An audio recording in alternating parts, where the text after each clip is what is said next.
Ce soir, je poursuis et je termine ce temps d'étude. Alors, le texte que je vous propose ce soir se trouve dans Exode, le chapitre 18, le verset 25. Exode, le chapitre 18, le verset 25. Exode, chapitre 18, verset 25.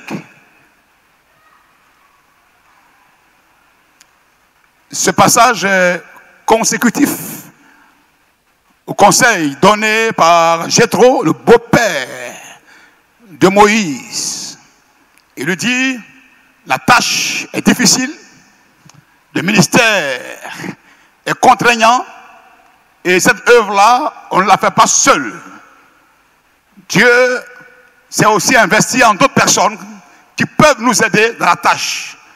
Alors, sur conseil de Jéthro, il a dit, Moïse choisit des hommes capables parmi tout Israël. Et il les établit chefs du peuple, chefs de 1000, chefs de 100, chefs de 50 et chefs de 10.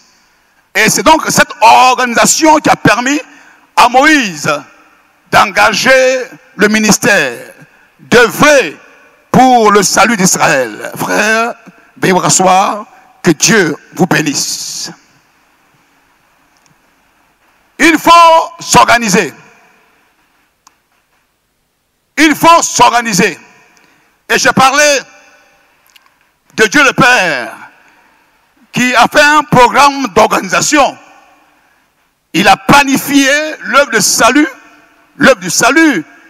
Il a mis en exécution son fils Jésus. Et Christ, mort à la croix, son œuvre parfaitement accomplie, va être un élément sur lequel le Saint-Esprit va s'appuyer pour toucher le cœur des uns et des autres, des pécheurs. Cette œuvre a besoin de planification, d'organisation. Et là où il n'y a pas d'organisation, il y a le désordre. Or, le désordre ne profite pas. Le désordre permet à Satan d'avoir une mainmise sur l'œuvre. Là où il y a le désordre, il y a les ténèbres. Et le diable aime le désordre. Mais nous prions Dieu pour que ce Dieu grand et puissant garde El-Kabod, oui, de s'engager dans le désordre. C'est pourquoi ces responsables qui sont choisis sont des hommes capables. Capables pour répondre à un besoin pressant. Et la tâche qui est confiée aux responsables, c'est de gagner des âmes, d'avoir un ministère de gagneur d'âmes. Nous voulons atteindre le triple, atteindre effectivement un nombre important ici à Kabod. Actuellement, nous sommes à environ 1000, 1200, 1500. Nous voulons atteindre 3000 âmes. C'est possible. Qui le croit ce soir? Oui, je le crois. Moi aussi. Et cette œuvre-là va être accomplie avec l'aide des responsables que nous allons choisir, qui viendront comme des instruments de croissance. Et c'est pourquoi nous voulons demander à tous ceux qui voudraient travailler comme responsables, comme moissonneurs, comme missionnaires, comme évangélisateurs et évangélisatrices, de se faire signaler. L'Église est en train d'atteindre un niveau supérieur, une saison nouvelle. Nous entrons dans une autre dynamique de l'Église, de l'œuvre ici à Kabod, où chacun aura quelque chose à faire. Il n'y aura pas de chômeur, car tu es sauvé pour servir Dieu. Tu es sauvé pour te mettre au service. Comme au temps, effectivement, des jeunes lévites qui, à l'âge de 25 ans, ils s'étaient choisis et ils devaient faire 5 années d'observation, de formation. 25 ans, ils entrent dans le service et 5 ans de formation, d'observation. 5 ans pour atteindre la maturité. 5 ans d'apprentissage qui leur permet d'avoir des résultats probants. Il s'agit de prouver. Vous qui êtes choisis comme responsable, il s'agira pour vous de prouver, de démontrer. Quelqu'un dit, si tu as un ministère, prouve-le, démontre-le. Si Dieu vous a appelé comme responsable, vous devez démontrer le ministère que Dieu vous a donné, vous a confié.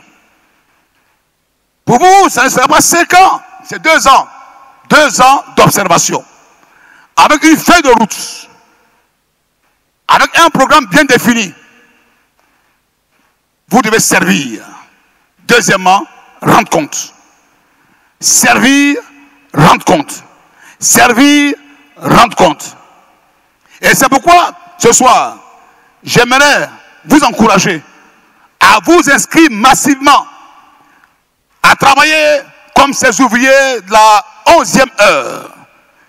Que Dieu suscite pour renverser la tendance, pour renverser les défis et pour gagner la bataille. La bataille de la croissance. La bataille de la multiplication à tout niveau. Niveau croissance, effectif, numérique, croissance spirituelle, dans les cellules de prière, croissance, dans la mission, croissance, croissance partout. Frères et sœurs, nous sommes de ceux-là. Vous êtes de ceux-là que Dieu, sur lesquels Dieu a ses regards. Dis Amen. Dis Amen. Le deuxième test se trouve dans Josué, le chapitre 4, verset 4. Il a dit, Josué appela les 12 hommes qu'il choisit parmi les enfants d'Israël. Un homme de chaque tribu. Il choisit parmi les enfants d'Israël un homme de chaque tribu. Quelle planification! Quelle organisation! L'œuvre de Dieu a besoin d'organisation. Des hommes choisis sur lesquels le regard est porté, le choix est porté pour accomplir l'œuvre de Dieu, pour accomplir le ministère. Josué se leva avec tous les gens de guerre pour monter contre Haï. Il choisit 30 000 vaillants hommes qu'il fit partir de nuit. Dans la stratégie de la mission, il y aura des responsables qui vont travailler dans la nuit, dans la discrétion. Qu'on va envoyer de nuit. De nuit comment? Par la prière, à genoux, qui vont porter le fardeau. Pendant que d'autres sont sur le front, ils seront en arrière pour préparer les programmes à genoux, dans le jeu et la prière des hommes qui ne dorment pas, des veilleurs, qui portent le fardeau, qui portent la mission, qui portent l'œuvre dans le cœur, qui prient pour les pasteurs, pour les anciens, les diacres, les diaconesses, des hommes de nuit, de nuit. Alors ce soir, y a-t-il des personnes qui sont prêtes à prier le Seigneur, à faire des programmes de veille, des programmes de combat spirituel, pour que les hommes de Dieu puissent avoir la force dans l'œuvre et qu'ils puissent répondre aux besoins de l'œuvre de Dieu. Dans Esdras 10, 16, on choisit Esdras, le sacrificateur et des chefs de famille, selon leur maison paternelle, tous désignés par leur nom. Ceux qui ont été choisis portent un nom. Et au nom est collé, on peut dire, associé, le ministère. Chaque personne choisie a un nom, localisation. Chaque personne choisie porte un nom. Vous ne serez pas des hommes anonymes ou des femmes anonymes. Vous serez présentés à l'église. Vous aurez un nom. Car Dieu vous connaît par votre nom. Dieu vous localise. Il sait d'où vous venez. Il sait d'où est-ce que vous partez. Il sait où est-ce que vous partez, il sait d'où vous venez. Il sait votre histoire, il connaît vos luttes, il connaît vos combats. Le nom exprime notre identité. Ce soir, je vais te dire que tu as un nom devant ton Dieu. Oui, responsable, tu as un nom devant le Seigneur. Tu es désigné par ton nom. Par ton nom. Et c'est bien ce que Jésus a fait en Luc 6, 12. Quand le jour parut, il appela ses disciples et il en choisit 12, auxquels il donna le nom d'apôtres. Le nom d'apôtres. Des hommes choisis pour aller loin, porter le message des apôtres. Ils avaient un manteau apostolique sur leur vie. Ils vont parler la part de Jésus. Ils prêchent la parole. Et au nom de Jésus, les démons sont vaincus. Au nom de Jésus-Christ, le malade guéri.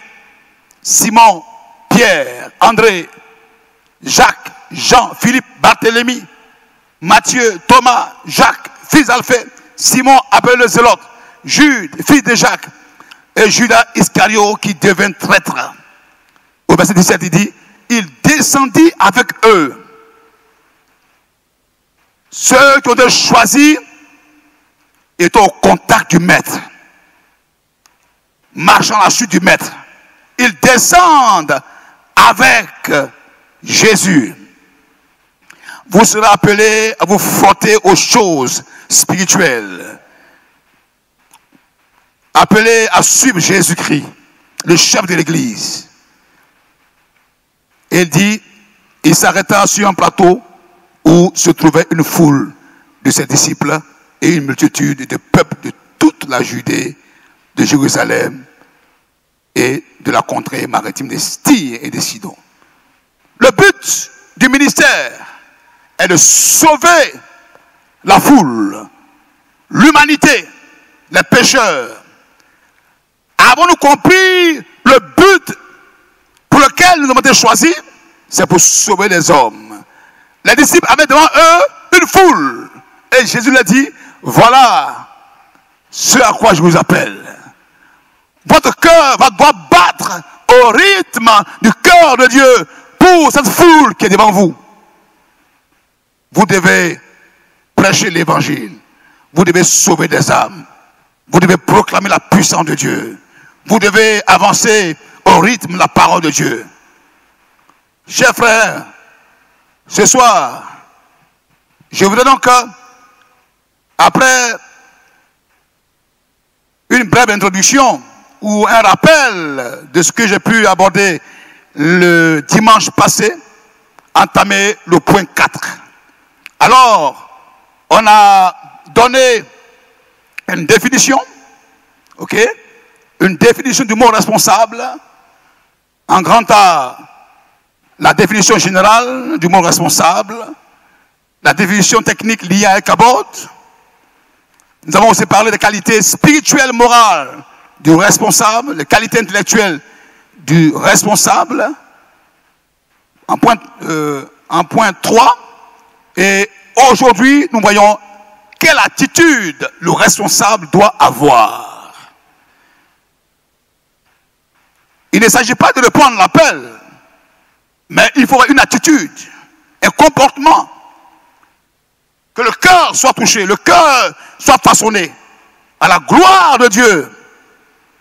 Parce que Dieu est celui qui, avant de choisir ses serviteurs ou de les envoyer sur le champ de mission, travaille le cœur, guérit le cœur.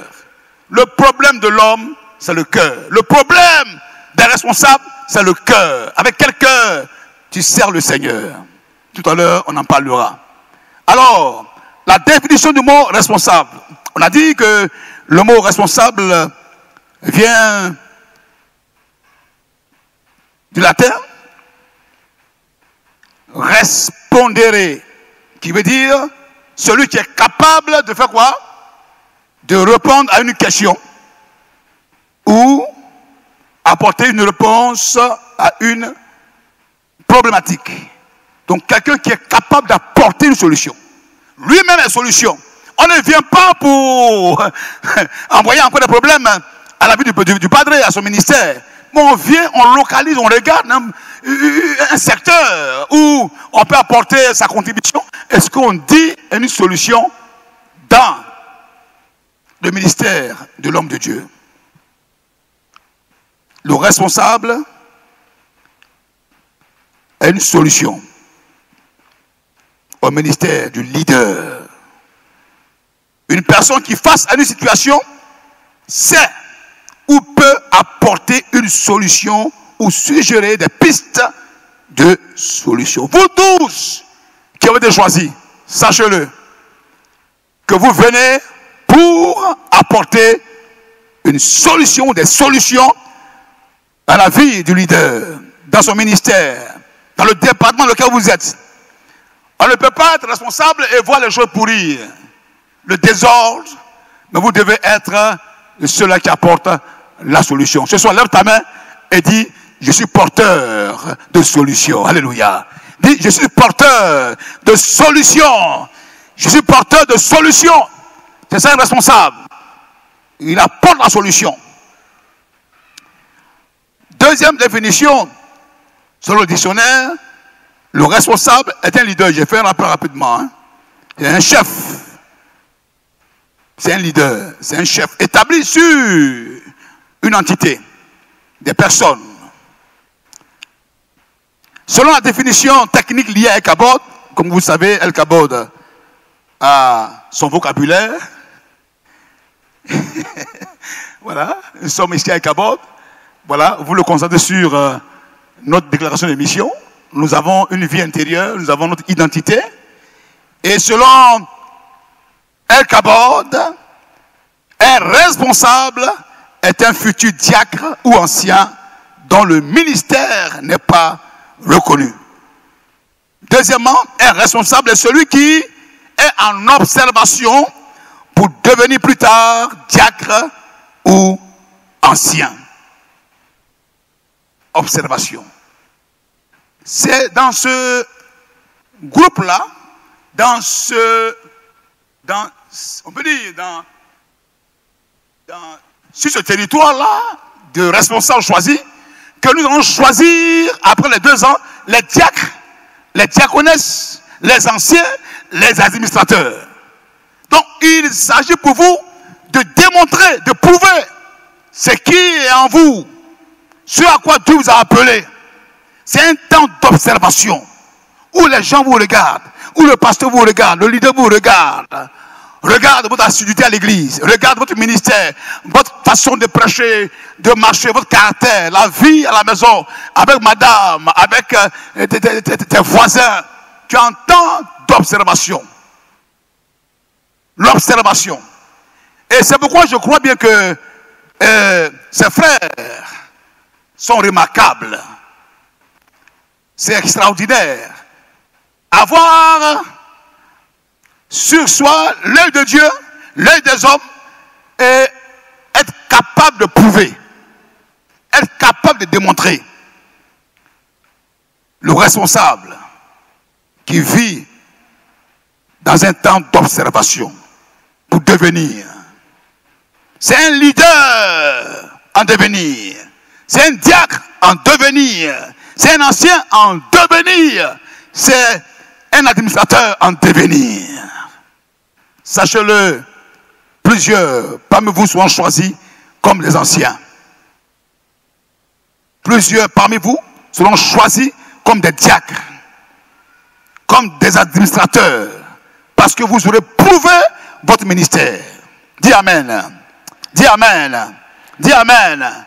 Si le Lévite devait être observé pendant 5 ans, toi, tu as 2 ans pour prouver, 2 ans d'accélération, 2 ans de prière, 2 ans de travail acharné pour prouver, pour démontrer. Ce responsable doit avoir la soif de Dieu. Nous sommes au point 2. La qualité spirituelle, morale du responsable. Nous venons servir le maître. On vient servir Jésus. Le responsable doit avoir une intimité avec le Seigneur. Il doit aimer les choses de Dieu. Il doit aimer Dieu et les choses de Dieu. Un bon zèle pour l'œuvre de Dieu. Et j'ai cité le texte de Actes chapitre 1, verset 21-22, où après la mort de Judas, des critères ont été donnés pour que son remplaçant soit choisi. Et ce qui est frappant, c'est le premier critère qui est demandé. Il a dit, il faut donc que, parmi ceux qui nous ont accompagnés tout le temps, pas un aventurier, mais quelqu'un qui a accompagné Jésus, qui s'est frotté à lui. Deuxièmement, quelqu'un qui, depuis le baptême de Jean, jusqu'au jour où il a été enlevé du milieu de nous, quelqu'un qui est passé par l'expérience du baptême d'eau et qui a vu Jésus monter au ciel, qui a vécu avec lui, qui s'est frotté au jour de Dieu. C'est pourquoi, frères et sœurs, parmi vous qui êtes choisis, on a vu votre soif pour Dieu, votre amour pour le Seigneur. Dans les cellules de prière, les responsables ont rendu témoignage de vous. On a vu ces choses. Votre vie a été une vie de qualité. Et le leader principal vous a choisi. Vous a choisi pour être au service du Seigneur. Le troisième critère qui est choisi, qui est très important, dimanche que j'ai relevé, c'est le responsable qui est un homme de foi.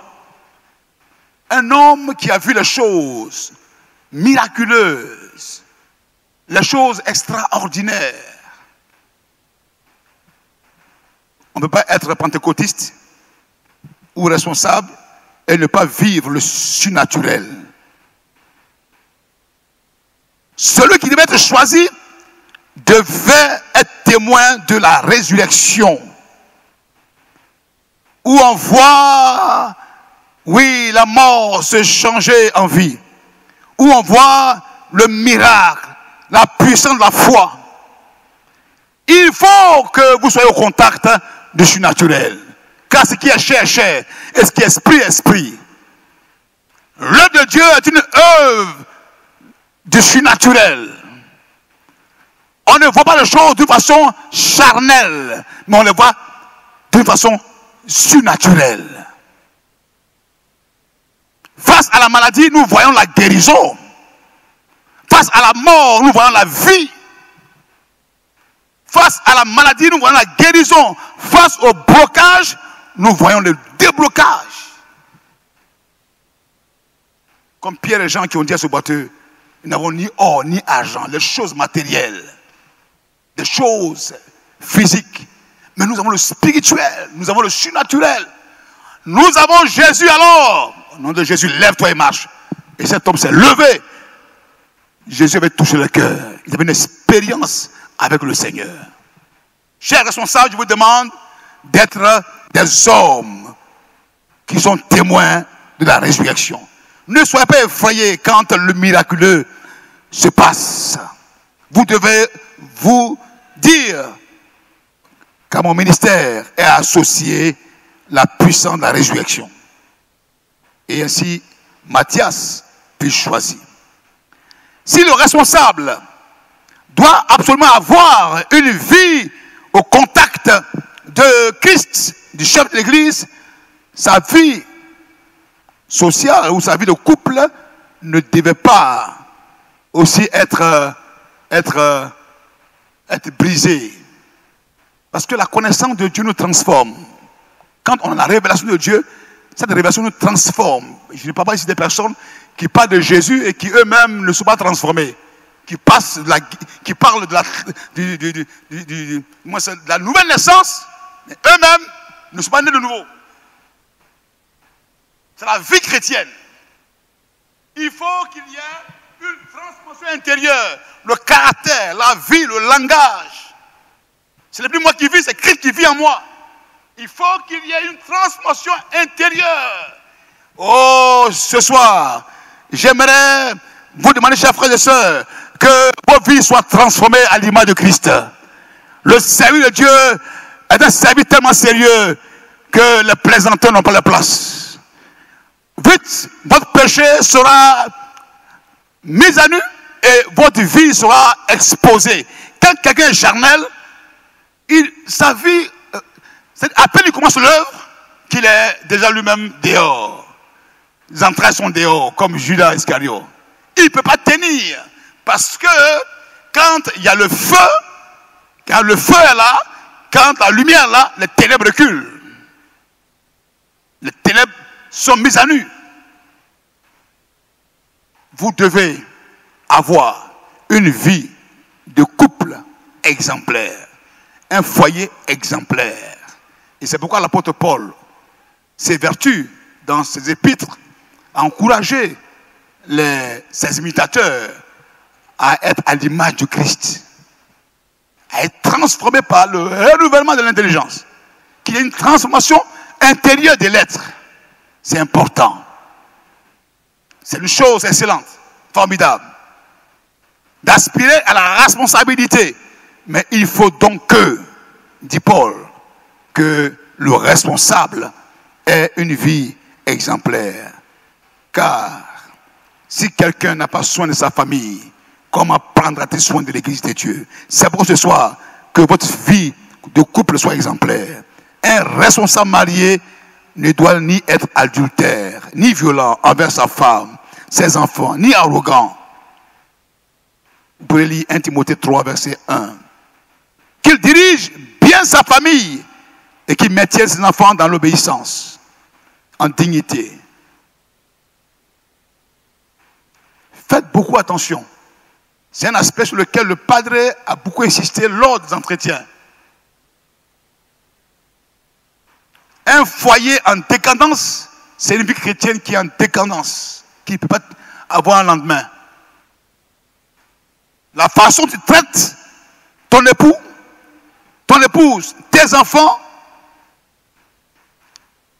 est un échantillon de ta vie chrétienne. Si tu as échoué là, tu échoueras forcément dans ta vie chrétienne. Et tu es indigne même d'être responsable.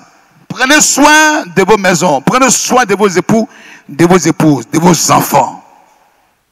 Comment un homme qui ne dirige pas bien sa famille serait-il qualifié pour prendre soin de l'église de Dieu? Dit Paul. Une vie d'intimité avec le Seigneur, une vie de couple exemplaire, une bonne moralité, car il doit être un témoin partout où il passe. Un homme libéral, généreux, un Barnabas dans sa génération.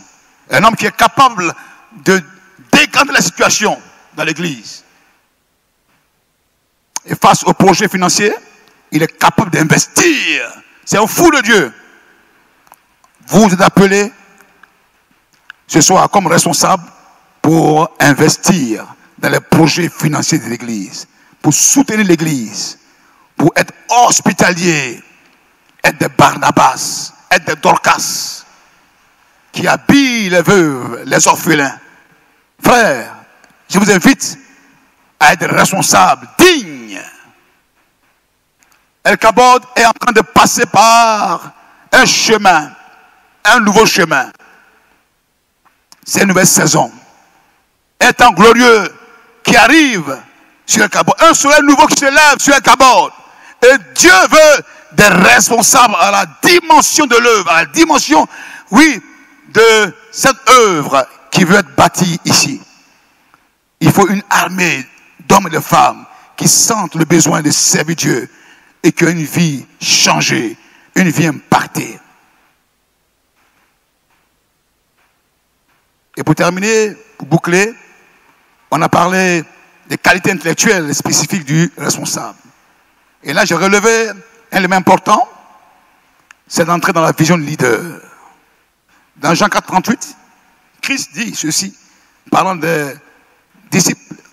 Il dit, je vous ai envoyé moissonner ce que vous n'avez pas travaillé. D'autres ont travaillé avant vous et vous êtes entrés dans leur œuvre.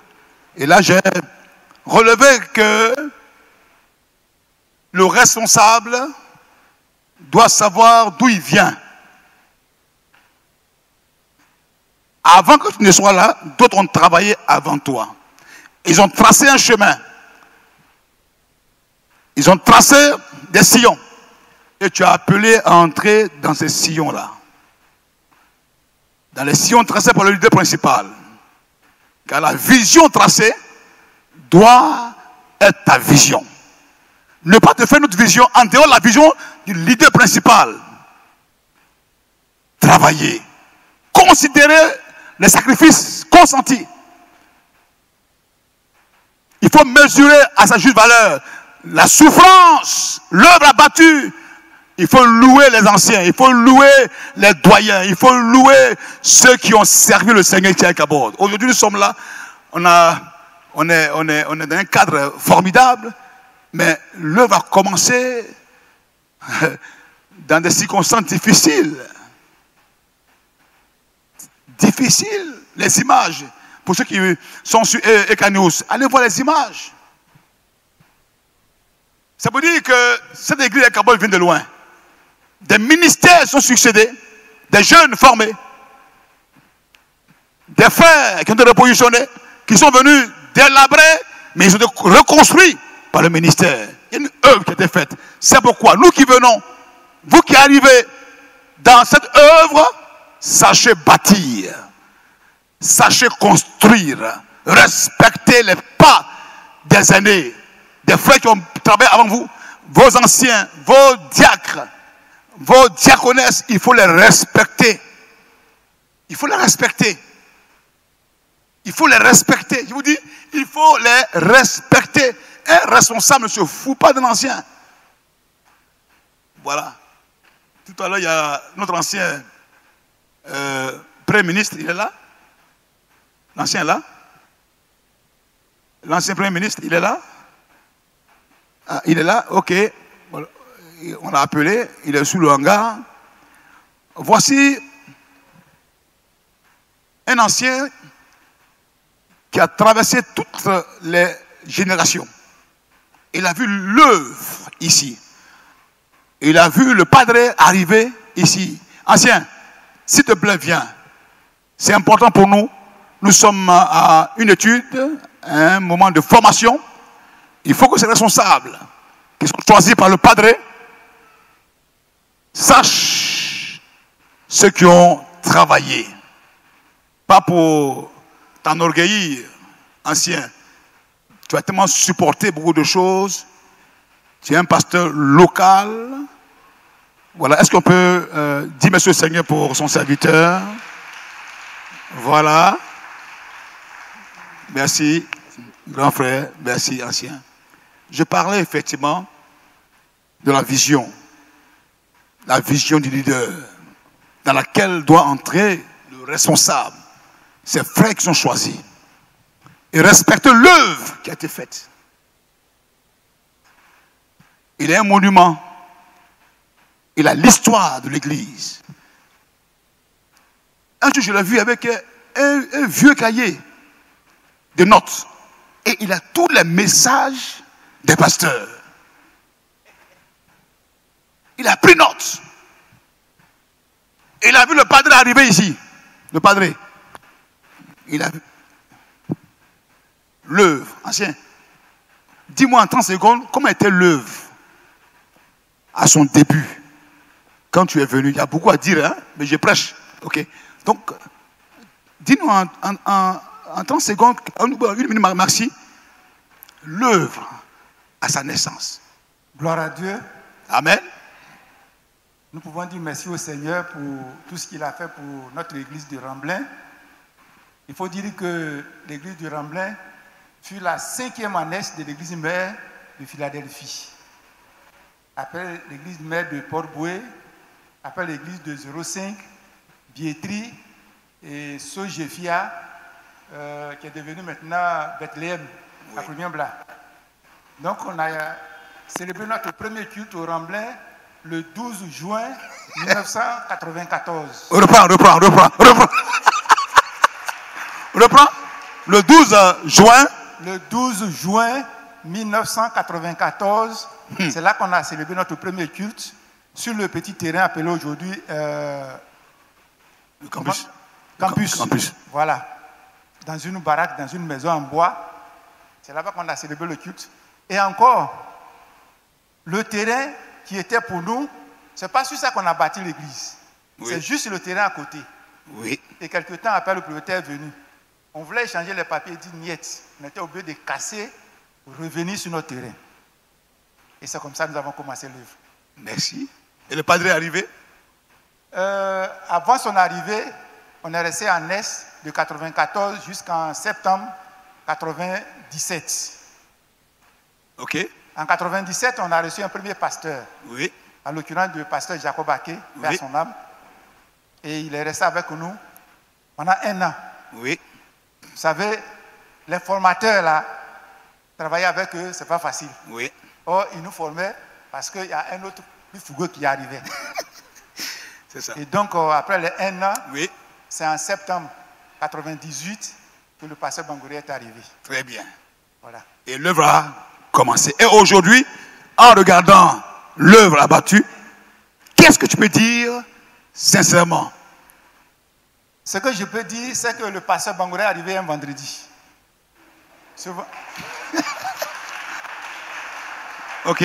Ce vendredi, j'étais au travail et il a envoyé le pasteur Eoulan Auguste. Oui. Me dit que le dimanche, il devait prêcher. Il dit, mais comment? On a prié jusqu'à un pasteur venu. Moi, je vais prêcher quel message? L'après-midi, là, en tout cas, d'après les enfants, c'était gâté. Ok. Je tournais sur moi. Et le message que j'ai retenu,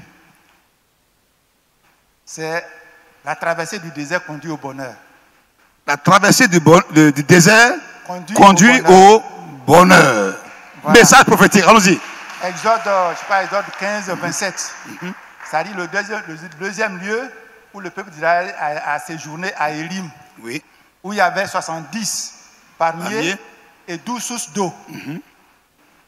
Donc, j'ai préparé mon message et le lendemain, samedi matin, je suis venu voir le pasteur. Il dit, allons sur le terrain.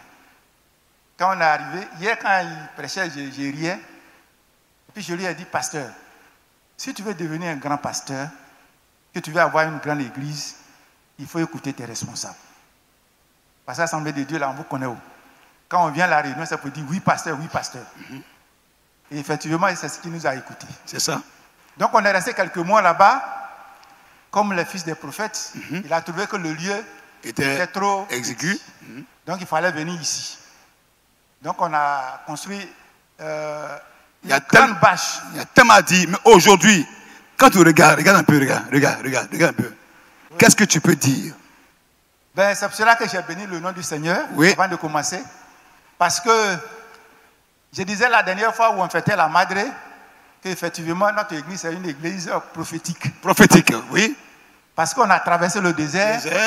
Et puis bon, on est dans la joie de voir ces œuvres-là. Et c'est pas fini. C'est pas terminé. C'est pas terminé. On veut acquérir ce lot qui est devant là. Et on va l'acquérir au nom de Jésus-Christ de Nazareth. Amen, ancien. Merci beaucoup.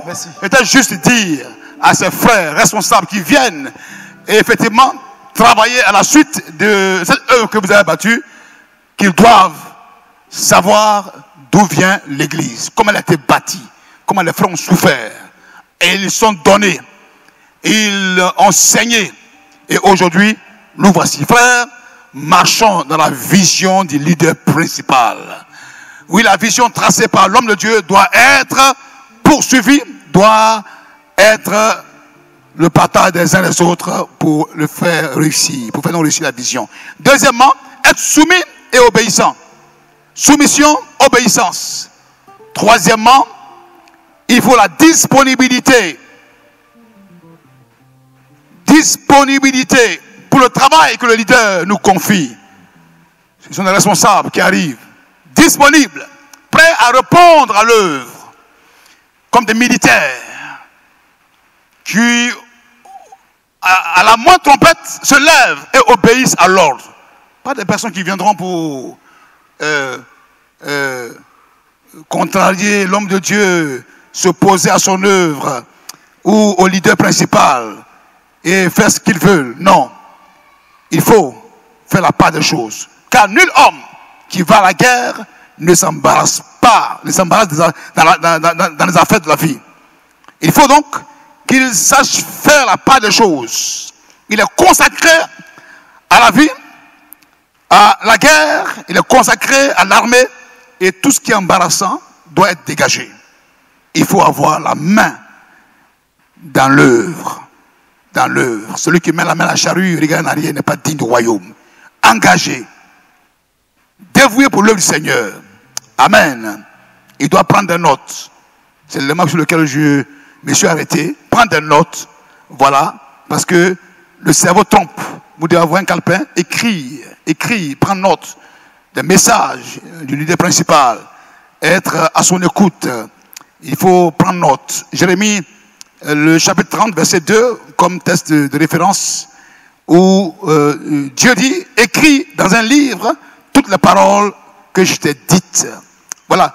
J'aborde le quatrième point. Dans quelle attitude doit servir le responsable? La première attitude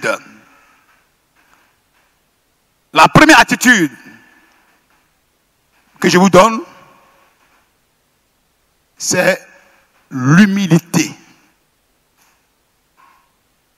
L'humilité.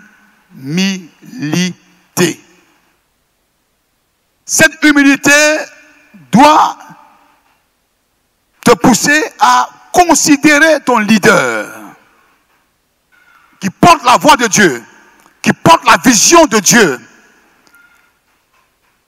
Être sous sa vision. Quand on lit le texte de Philippiens, le chapitre 2, le verset 5, qui est un passage très important et que chantaient les apôtres en leur temps, car ce passage renferme tout, la vie chrétienne, la vie du serviteur, la vie du pasteur, la vie de l'ancien, la vie du diacre. Si quelqu'un veut servir le Seigneur, il doit comprendre le texte de Philippiens chapitre 2, verset 5. Jésus, en forme de Dieu, n'a pas regardé son égalité avec le Père, mais il s'est humilié jusqu'à connaître la mort, même la mort de la croix. Il est descendu. Le Fils de Dieu, l'agneau est descendu. Il est descendu. Comme ce soir, je descends les escaliers. Quitte ta position, quitte ton orgueil, descends au plus bas, humilie-toi. Et c'est pourquoi nous voyons quelquefois des frères, des anciens qui ont un statut dans le monde, dans la vie séculière. Mais quand vous les voyez à l'église, on ne les reconnaît pas. Mais comment on voit un gendarme entrer des yeux, une femme, c'est surprenant. C'est le caractère qui est brisé, c'est l'humilité qui descend et qui dit, Seigneur, que la gloire te revienne, que Dieu croisse, que Christ croisse et que je diminue. Jésus est descendu. Il a connu la mort la plus ignominieuse, honteuse.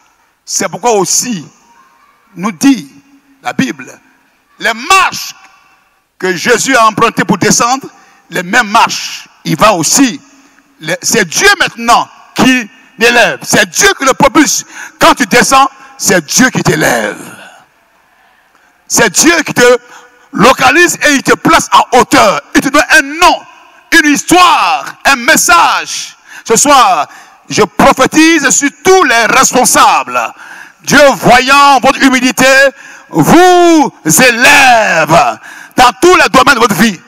Parce que l'élévation vient de la part de Dieu. L'homme qui descend est porté en triomphe par le Seigneur. L'orgueilleux est un homme qui n'a pas fini de souffrir. C'est la définition que je donne de l'orgueilleux. L'orgueilleux est celui qui n'a pas fini encore de souffrir. Les orgueilleux souffrent toujours. Les hommes et les femmes humbles servent Dieu et sont propulsés. Deuxième attitude à observer, la patience. Pourquoi la patience? Parce que Jésus lui-même a été patient. La position de responsable vous place en hauteur. Et si vous ne faites pas attention, avec la verge, avec la parole ou avec l'épée, vous risquez de tuer les brebis. On ne tue pas les brebis. On prend soin des brebis. Quand tu as 100 brebis, qu'une brebis est perdue, alors descends, va sauver, va porter la brebis. Prends le temps pour une brebis. Vous serez responsable. Travaillez auprès du pasteur Bangoré, sa vision, avec les anciens. Là où on parle de mort, mort, mort, vous devez porter le message de la vie, vie, vie, vie. Croire que la personne peut changer. Priez jusqu'à ce qu'elle soit changée. Ne condamnez pas, ne détruisez pas. Ne brisez pas le roseau qui est déjà cassé. Ne tuez pas. On est fait pour encourager. Plusieurs sont venus ici, démembrés, ici à Kabod. Foyer démembré, vite démembré. Mais c'est Dieu qui les a reconstruits. Ils sont là aujourd'hui. Ils servent le Seigneur. Ils sont venus oppressés.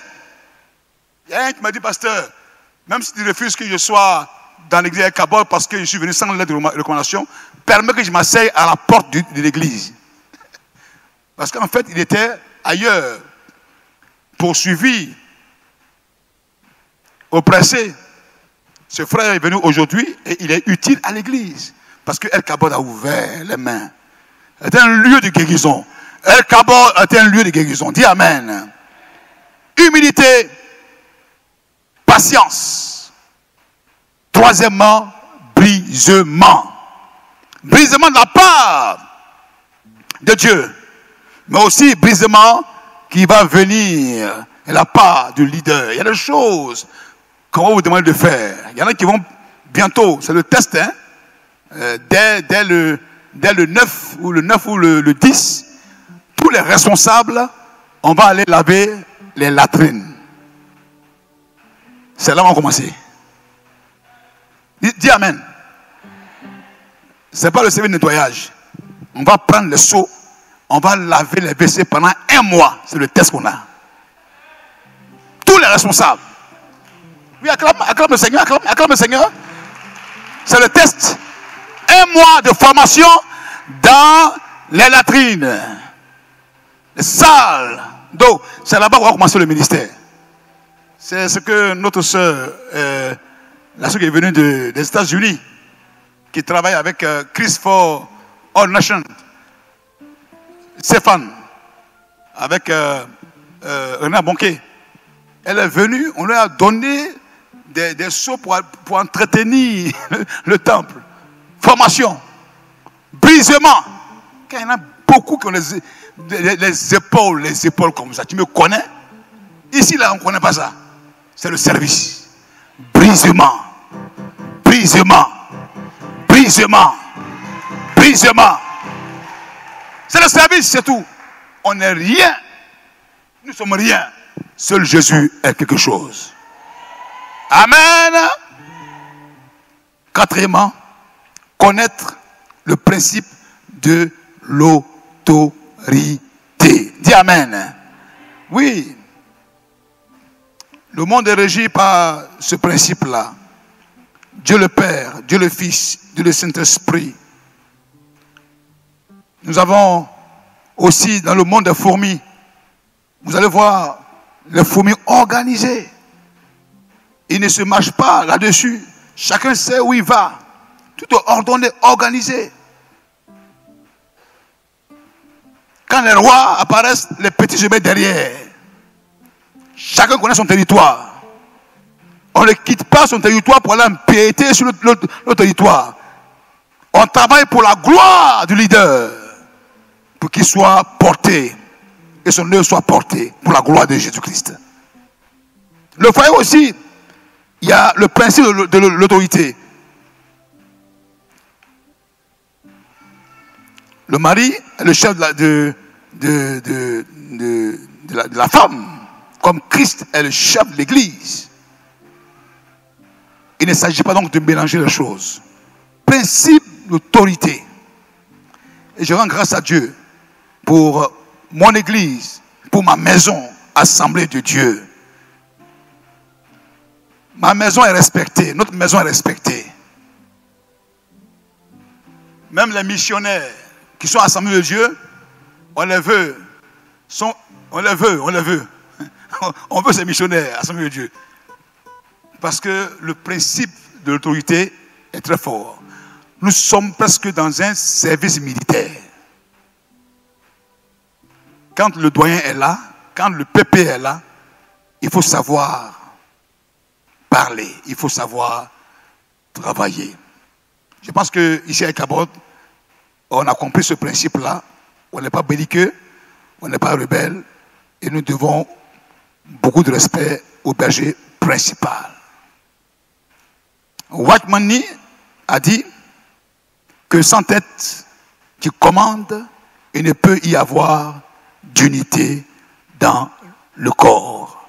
Frères et sœurs, ce soir au thème de mon intervention, je voudrais d'abord vous féliciter, vous les responsables, ceux qu'on a choisis et ceux qui sont venus nous dire, pasteur, moi je veux être responsable pour porter la vision du berger principal.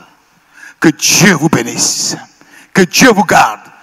Tous ceux qui voudraient travailler comme responsable auprès du berger principal pendant ces 2 années, après le culte, vous pouvez donc venir me voir.